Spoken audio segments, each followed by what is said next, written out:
ಕಾಂಗ್ರೆಸ್ಸು ಅಂತೂ ಇಂತೂ ಒಂದು ಹದಕ್ಕೆ ಬರ್ತಾ ಇದೆ. ಶಾಸಕರ ಸಿಟ್ಟಿನ ಸ್ಫೋಟದ ಬಳಿಕ ಸುರ್ಜೇವಾಲಾ ಮೆಗಾ ಮ್ಯಾರಥಾನ್ ಮೀಟಿಂಗ್ ಮಾಡ್ತಾ ಇದ್ದಾರೆ. ನಿನ್ನೆಯಿಂದ ಸಚಿವರನ್ನ ಒಬ್ಬೊಬ್ಬರನ್ನಾಗಿ ಕರೆದು ಬುದ್ಧಿ ಹೇಳ್ತಾ ಇದ್ದಾರೆ. ಜೊತೆಗೆ ಆಯಾ ಇಲಾಖೆಯ ಮೌಲ್ಯಮಾಪನಕ್ಕೂ ಕೈ ಹಾಕಿದ್ದಾರೆ.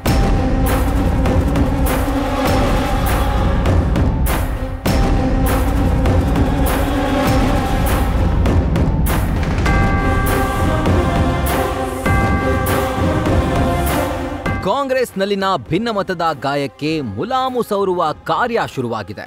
ರಾಜ್ಯ ಕಾಂಗ್ರೆಸ್ ಉಸ್ತುವಾರಿ ರಣದೀಪ್ ಸುರ್ಜೇವಾಲಾಗೆ ಬಿಡುವಿಲ್ಲದ ಕೆಲಸ. ಕಳೆದ ವಾರ ಶಾಸಕರ ದೂರು ದುಮ್ಮಾನಕ್ಕೆ ಕಿವಿಯಾಗಿ ಸಾಂತ್ವನ ಹೇಳಿದ್ದ ಸುರ್ಜೇವಾಲಾ ಈಗ ಸಚಿವರ ಕಿವಿ ಹಿಂಡುತ್ತಾ ಇದ್ದಾರೆ. ಮೊದಲ ಹಂತದಲ್ಲಿ 4 ಸಚಿವರ ಜೊತೆ ಸಭೆ ನಡೆಸಿ ಇವತ್ತು ಸೆಕೆಂಡ್ ರೌಂಡ್ ಆರಂಭಿಸಿದ್ದಾರೆ.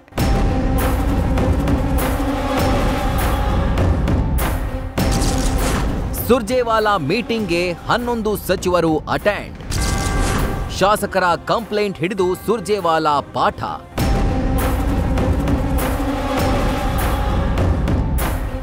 ನಾಯಕತ್ವ ಬೆಂಕಿ, ಕೆಪಿಸಿಸಿ ಕುರ್ಚಿ ಕಿಚ್ಚು. ಈ ಮಧ್ಯೆ ಎದ್ದ ಅಸಮಾಧಾನದ ಹೊಗೆ ಹಸ್ತವನ್ನೇ ದಿಕ್ಕು ತಪ್ಪಿಸಿದೆ. ಕಾಂಗ್ರೆಸ್ನಲ್ಲಿ ಸಚಿವರು ಶಾಸಕರ ಮಧ್ಯೆ ದೊಡ್ಡ ಕಂದಕ ಸೃಷ್ಟಿಯಾಗಿದ್ದು, ಈ ಕಿತ್ತಾಟದ ಮತ್ತೊಂದು ಎಪಿಸೋಡ್ನಿಂದ ಕಾಂಗ್ರೆಸ್ ಕಂಗೆಟ್ಟು ಹೋಗಿದೆ. ಡೆಲ್ಲಿಯಿಂದ ತನ್ನ ದೂತನನ್ನ ಕಳೆದ ವಾರದಿಂದ ಬೆಂಗಳೂರಲ್ಲಿ ಠಿಕಾಣಿ ಹಾಕಿಸಿದೆ. ಎಲ್ಲಾ ಶಾಸಕರ ದೂರುಗಳ ಪಟ್ಟಿ ರೆಡಿ ಮಾಡಿರುವ ಸುರ್ಜೇವಾಲಾ ತಪ್ಪು ತಿದ್ದಿಕೊಳ್ಳುವಂತೆ ಸಚಿವರಿಗೆ ಸಲಹೆ ಸೂಚನೆಗಳನ್ನ ಬೋಧಿಸಿದ್ದಾರೆ. ಕೆಪಿಸಿಸಿ ಕಚೇರಿಯಲ್ಲಿ 2ನೇ ದಿನದ ಸಚಿವರ ಜೊತೆ ಸುರ್ಜೇವಾಲಾ 1-to-1 ಸಭೆ ನಡೆದಿದ್ದು, ಸಚಿವ ಸತೀಶ್ ಜಾರಕಿಹೊಳಿ ಜೊತೆ ಅರ್ಧ ತಾಸು ಚರ್ಚೆ ನಡೆಸಿದ್ದಾರೆ. ಸತೀಶ್ ಬಳಿಕ ಕಾರ್ಮಿಕ ಸಚಿವ ಸಂತೋಷ್ ಲಾಡ್ 2 ವರ್ಷದ ಇಲಾಖಾ ಸಾಧನೆಯ ವರದಿ ಒಪ್ಪಿಸಿದ್ದಾಗಿ ಹೇಳಿದ್ರು. ಶಿಕ್ಷಣ ಸಚಿವ ಮಧು ಬಂಗಾರಪ್ಪ ತಮ್ಮ ಇಲಾಖೆಯ ಮಾಹಿತಿ ನೀಡಿದ್ದಾರೆ. ಸಣ್ಣ ನೀರಾವರಿ ಸಚಿವ ಬೋಸರಾಜು ರಿಪೋರ್ಟ್ ಕಾರ್ಡ್ ಕೊಟ್ಟಿದ್ದಾರೆ. ತೋಟಗಾರಿಕೆ ಸಚಿವ ಎಸ್ ಮಲ್ಲಿಕಾರ್ಜುನ್ಗೆ ಸಹಕಾರ ಕೊಡ್ತಿಲ್ಲ ಅಂತ ಸುರ್ಜೇವಾಲಾ ಕೇಳಿದ್ದಾರೆ ಅಂತ ಗೊತ್ತಾಗಿದೆ. ಶರಣಪ್ರಕಾಶ್ ಪಾಟೀಲ್ ಜೊತೆ ಇಲಾಖೆಯ ಚರ್ಚೆ ನಡೆದಿದೆ. ದಿನೇಶ್ ಗುಂಡೂರಾವ್ ಜೊತೆ ಪ್ರತ್ಯೇಕವಾಗಿ ಚರ್ಚಿಸಿದ್ದಾರೆ. ಸಚಿವ ಪ್ರಿಯಾಂಕ್ ಖರ್ಗೆ ಜೊತೆ ಸುರ್ಜೇವಾಲಾ 20 ನಿಮಿಷಗಳ ಕಾಲ ಮೀಟಿಂಗ್ ಮಾಡಿದ್ದಾರೆ.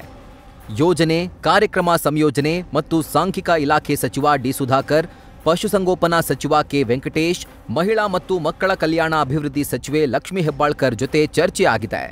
ಹೆಚ್ಚಿನ ಪ್ರಮಾಣದ ದೂರು ತಮ್ಮ ಇಲಾಖೆ ಅಥವಾ ತಮ್ಮ ವಿರುದ್ಧ ಇಲ್ಲ ಹಾಗಾದ್ರೆ?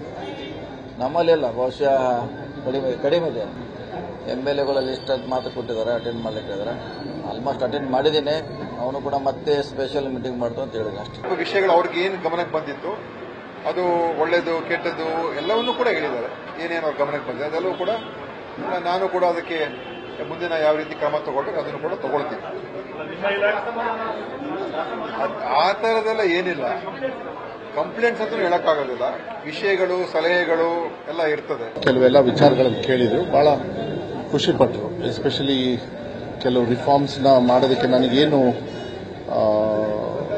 ಈ ಡಿಪಾರ್ಟ್ಮೆಂಟ್ ಪೋರ್ಟ್ಫೋಲಿಯೋ ಕೊಟ್ಟಾಗ ಏನು ನನಗೆ ಟಾರ್ಗೆಟ್ ಕೊಟ್ಟಿದ್ರು, ಆ ಟಾರ್ಗೆಟ್ನ ಮತ್ತು ಅದಕ್ಕಿಂತ ಹೆಚ್ಚಾಗಿ ಕೂಡ ಕೆಲವು ವಿಚಾರಗಳನ್ನು ಎಸ್ಪೆಷಲಿ ಇಲ್ಲ ಕೊಟ್ಟಿದ್ದಾರೆ. ಅವರು ಸಲಹೆ ಕೊಟ್ಟಿದ್ದಾರೆ, ನಮ್ಮ ಶಾಸಕರು ಕೂಡ ಸಲಹೆ ಕೊಟ್ಟಿದ್ದಾರೆ. ಆಮೇಲೆ ಇಲಾಖೆಯ ಬಗ್ಗೆ ಈಗಾಗಲೇ ನಾವೆಲ್ಲ ಮೋದಿಯವರೇ ನಮ್ಗೆ ನಂಬರ್ 1 ಅಂತ ಹೇಳಿದಾರಲ್ಲ.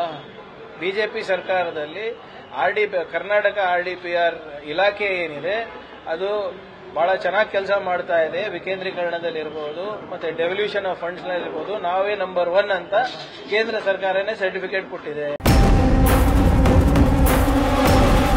ಇತ್ತ ಪರಮೇಶ್ವರ್ ತಮ್ಮ ಸರದಿಗೆ ಕಾಯ್ತಾ ಇದ್ದಾರೆ. ಸಚಿವರ ಮೌಲ್ಯಮಾಪನ ಬಗ್ಗೆ ಗೊತ್ತಿಲ್ಲ ಅಂದ್ರು. ಈ ಬಾರಿ ಭೇಟಿ ಮಾಡ್ತೀನಿ ಹೇಳಿದ್ದಾರೆ, ಸಮಯ ಕೊಡ್ತೀನಿ ಅಂತ ಹೇಳಿದ್ದಾರೆ. ನಡೆದಿದೆ ಸರ್ MLAಗಳದ್ದು, ಮಿನಿಸ್ಟರ್ಗಳು? ಇಲ್ಲ, ಆ ರೀತಿ ಏನಿಲ್ಲ. ಹಂಗಿದ್ರೆ ಹೇಳೇ ಮಾಡ್ಬೇಕಲ್ಲ. ಹಿಂದೆ ಎಲ್ಲ ಮಾಡಿದ್ದಾರೆ, ಇಲ್ಲ ಅಂತಲ್ಲ. ಹಿಂದೆಲ್ಲ SM ಕೃಷ್ಣ ಅವರು ಇದ್ದಂತ ಕಾಲಕ್ಕೂ ಕೂಡ ಮಾಡಿದ್ದಾರೆ. ಸಚಿವರ ಕಾರ್ಯವೈಖರಿ, ದೂರುಗಳ ಬಗ್ಗೆ ಸುರ್ಜೇವಾಲಾ ಪ್ರಶ್ನಿಸಿ ಶಾಸಕರ ಪತ್ರ, ಶಿಫಾರಸುಗಳಿಗೆ ಸ್ಪಂದಿಸಲು ಸೂಚಿಸಿದ್ದಾರೆ. ಕ್ಷೇತ್ರದಲ್ಲಿ ಅಧಿಕಾರಿಗಳ ವರ್ಗಾವಣೆ, ಅನುದಾನ ವಿಚಾರದಲ್ಲಿ ಶಾಸಕರನ್ನ ವಿಶ್ವಾಸಕ್ಕೆ ತಗೊಳ್ಳಿ, ಶಾಸಕರನ್ನ ಅಧಿಕಾರಿಗಳು ಗೌರವಿಸುವಂತೆ ನೋಡ್ಕೊಳ್ಳಿ ಅಂತ ಪಾಠ ಮಾಡಿದ್ದಾರೆ. ಶಿವಪ್ರಸಾದ್ ಜೊತೆ Harish Kakol, political bureau, news first. News first ನಿರ್ಭೀತಿಯಿಂದ ನಿಮ್ಮ ಪರವಾಗಿ.